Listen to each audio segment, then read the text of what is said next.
I want you to imagine, just for a second, slipping out of a really bitterly cold post-World War II New England winter. Oh, like that freezing wind just howling off the Atlantic. Exactly. You're in Rhode Island, it's freezing, and you step through this kind of nondescript door into a tiny, poorly ventilated, overheated room. Right.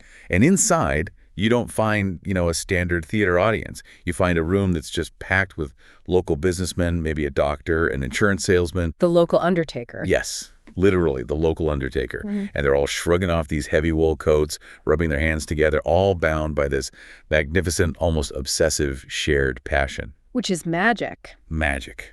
Welcome to the Deep Dive. Today, we are taking you right into the quirky, vibrant, and just fiercely dedicated world of a local community that used sleight of hand to build, well, genuine, lasting connection. It really does sound like the opening scene of a noir film, doesn't it? It totally does.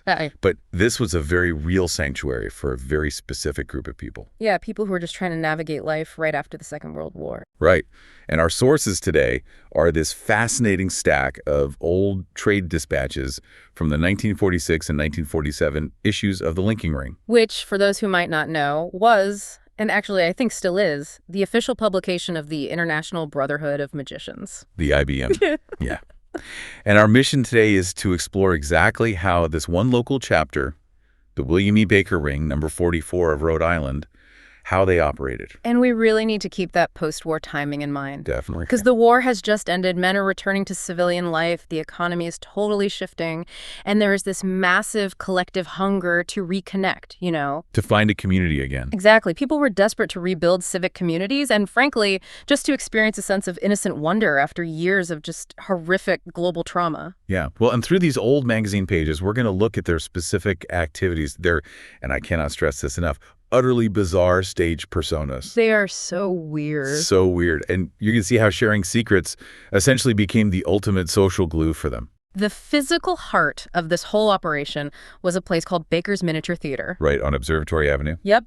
In North Providence, every single month on the first Friday, Ring 44 would transform this local haven into this, laboratory for illusion. But, reading through these dispatches, what hits me instantly isn't the magic. No. No, it's the bureaucracy. Oh, the rules, yeah.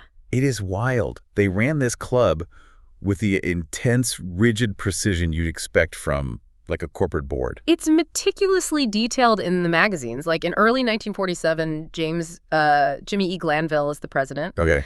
And he's working alongside the secretary-treasurer, Mrs. Doris C. Burgeon. Right. But then by March, there's this massive reshuffling. Herbert Lamont takes over as president. Doris moves to vice president. Ira Duckett steps in as secretary. Miracle Potter becomes treasurer. Exactly. And Bill Satchel is named sergeant-at-arms. Okay, I have to stop you there. I look at that roster and I have to ask, why does a group of adult men gathering to pull, scarves out of their sleeves need a sergeant-at-arms? It sounds so intense. It does. It feels like they're taking the structural framework of a town council and applying it to guys who are literally debating how to best saw a woman in half. It's hilarious, but that rigid structure actually served a really vital psychological purpose. How so? Well, think about the era. When you are a respectable local doctor or a businessman in 1946, societal expectations are incredibly stiff. Right. You're expected to be very serious. Exactly. Yeah. So adopting titles like president and treasurer, it validates the hobby. It gives a sense of civic duty and profound legitimacy to what is, essentially, adult play. Oh, that makes sense. It's like saying, hey, what we do in this miniature theater actually matters. Exactly. It elevates it, and it also integrates them into this much larger network. Right, because the sources highlight some standout characters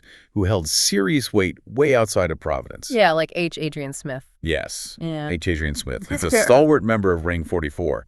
But he actually gets appointed as the second international vice president of the entire IBM to fill an unexpired term. He's on the advisory committee. He's essentially a Magic Club senator. He really is. But, it wasn't all just cold bureaucracy.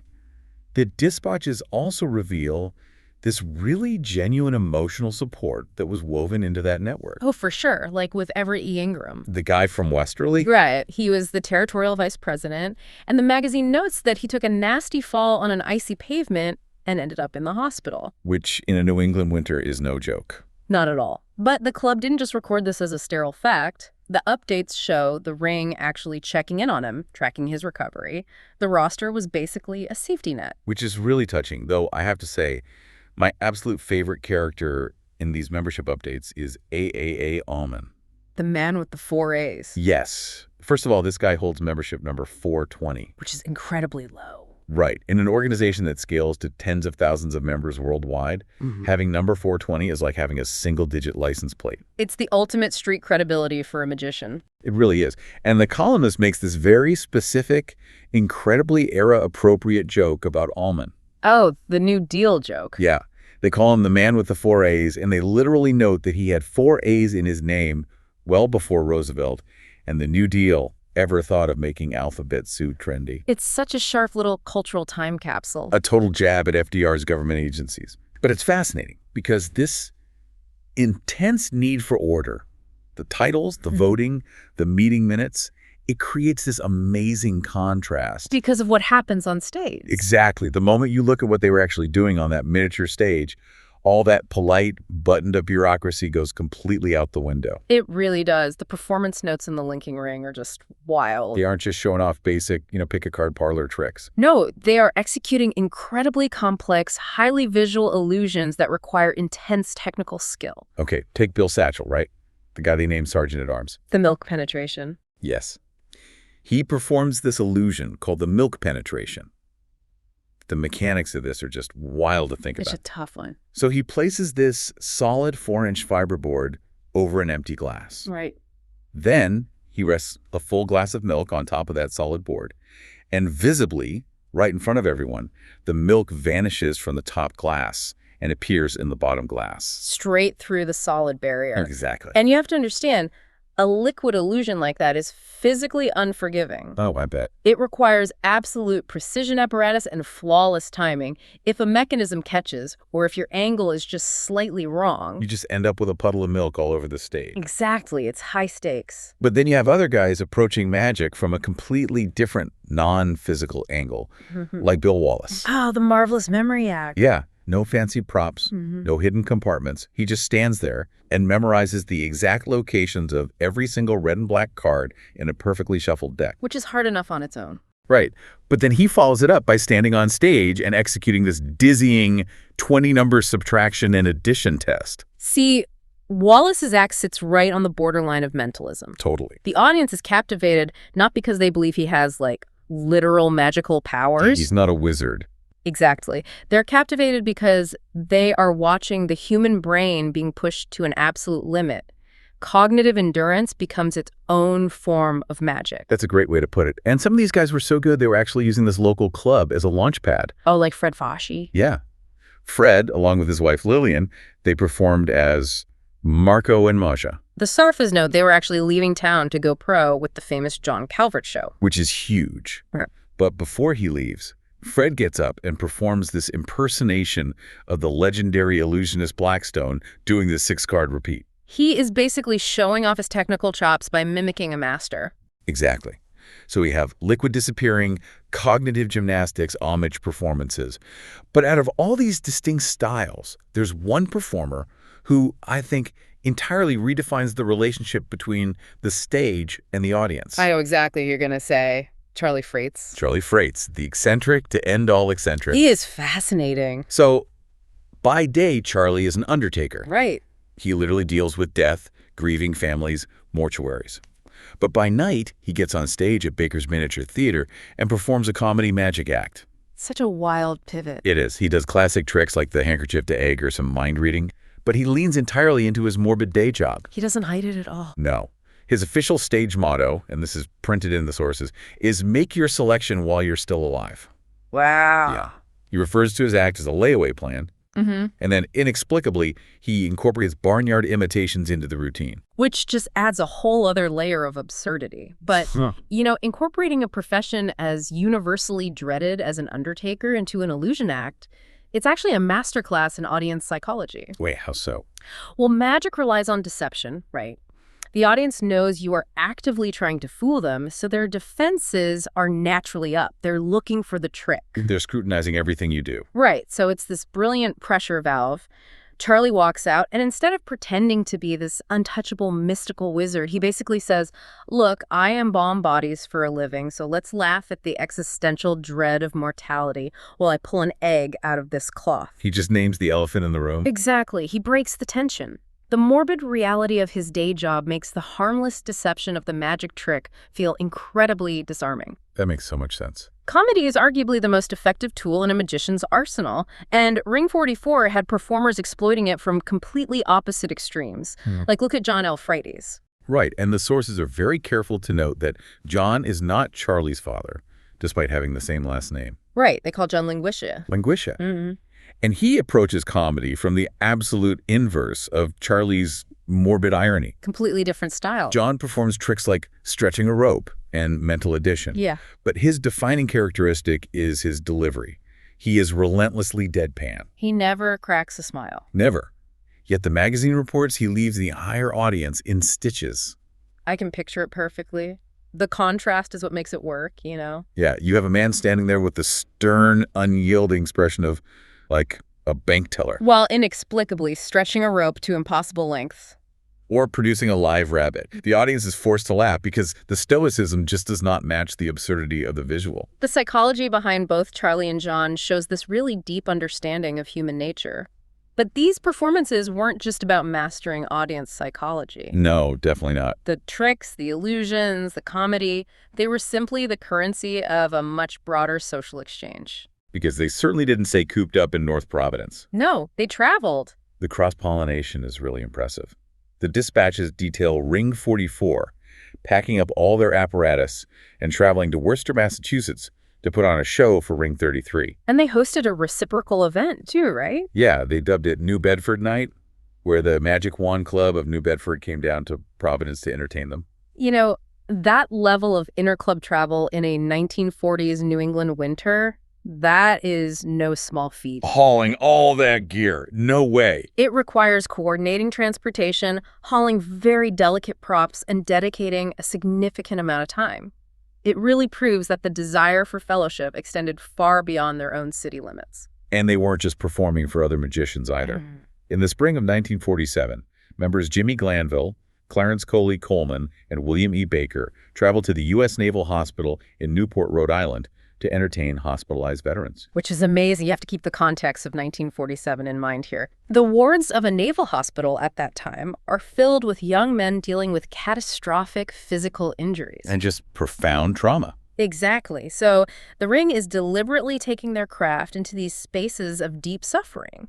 They are using misdirection and wonder to provide real cognitive relief. Yeah. It is an incredibly empathetic application of their hobby. Okay, I completely agree it's a noble effort. Yeah. But I am going to push back on this idealized image of the civic-minded magic club for a second. Oh, really? Okay, go ahead. Because I'm reading these same meeting minutes, and part of me thinks, is this really about the sacred art of illusion and healing the world? Or is this just an incredibly elaborate excuse for a bunch of local guys to, escape their households, avoid shoveling snow, and eat a ton of free food? Okay, it is a fair critique to wonder if the magic was just a cover story for a social club. But the sources actually provide specific evidence that challenges the idea that they were just there to dodge chores. Like what? Look at the dispatch from the January 3rd meeting. Oh, the snowstorm meeting. Exactly. The magazine reporter specifically notes that due to treacherous, slippery roads and this looming blizzard, turnout at the miniature theater was unusually low. Right. If this group was purely about showing off their newest tricks to a big crowd, or just casually hanging out to avoid their wives, that meeting would have been instantly canceled. Everyone would have just stayed home by the fire. But they didn't. They held the meeting anyway. They did. They held an extra-long business meeting under a specific banner they called Good and Welfare. Wow. A small group of men sat in that tiny theater, weathering a blizzard, deliberately discussing the well-being of the club and checking in on the broader membership. That's dedication. The reporter explicitly states they accomplished more meaningful business at that small, weather-bound meeting than they usually did at the massive packed ones. Okay, I hear that. Yeah. I do. But I'm still not entirely convinced good and welfare isn't just bureaucratic code for sitting around a heater gossiping while waiting for the sandwiches to arrive. All right. Because you cannot deny that the food was a massive driving force here. The food was very important. The grand finale of every single Ring 44 meeting Wasn't the milk penetration or the marvelous memory act? It was the legendary late-night luncheons. Yes. The magazines constantly rave about them. Mrs. Baker and Mrs. Stubbs prepared these massive spreads. One enthusiastic dispatch literally just capitalizes the word eats. Eats. After the formal show ended, the real connection started over the food. It paints an incredibly vivid picture, doesn't it? The formal structure of the evening just falls away. Right. The sergeant-at-arms isn't policing the room anymore. You have breadcrumbs on the table, coffee cups clinking. Yeah. And someone pulling out a deck of cards to try out a half-finished sleight they've been working on, surrounded by peers who actually understand the mechanics of the trick. Let me stop you there, because the psychology of that specific moment is what makes this community different than, say, a neighborhood bowling league. How so? Well, a bowling league shares an interest. But magic is built entirely on secrets. It requires a strict pact of silence. Right, you never reveal the trick. Exactly. So when you sit around a table at 2 in the morning, showing your peers exactly how you palmed a coin or how you rigged a fiberboard, you are sharing proprietary knowledge. That's a great point.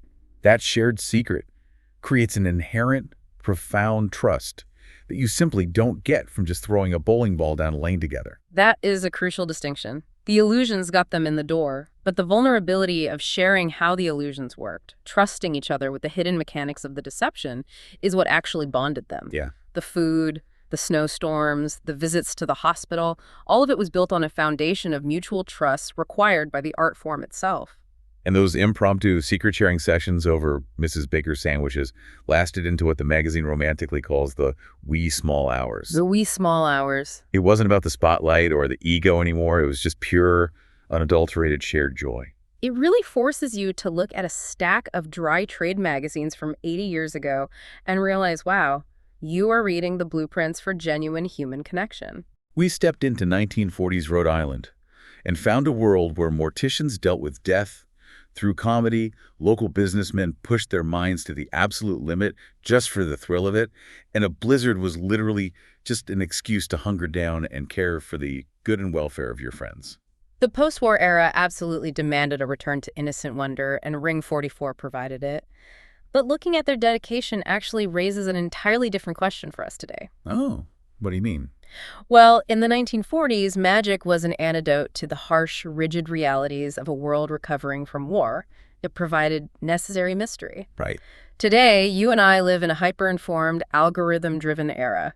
There are no secrets left. That's true. You can learn the mechanics of the milk penetration or the 6-card repeat on a 15-second video tutorial while sitting alone in your room. We have basically optimized away the mystery. Yeah, we have. So, if the golden age of magic was fueled by a need to experience the unknown, what kind of entertainment or connection is our current era of over-information silently preparing us to crave next? What is the modern equivalent of Ring 44? Where do you go to share your weirdest hobbies and endure a snowstorm just for the sake of your friends? Exactly. When all the answers are instantly available, maybe what we actually start craving is genuine, unsolvable mystery. That is a fascinating thought to leave on. Thank you so much for joining us on this deep dive. Keep seeking out the wonder in your own world, and we will catch you next time.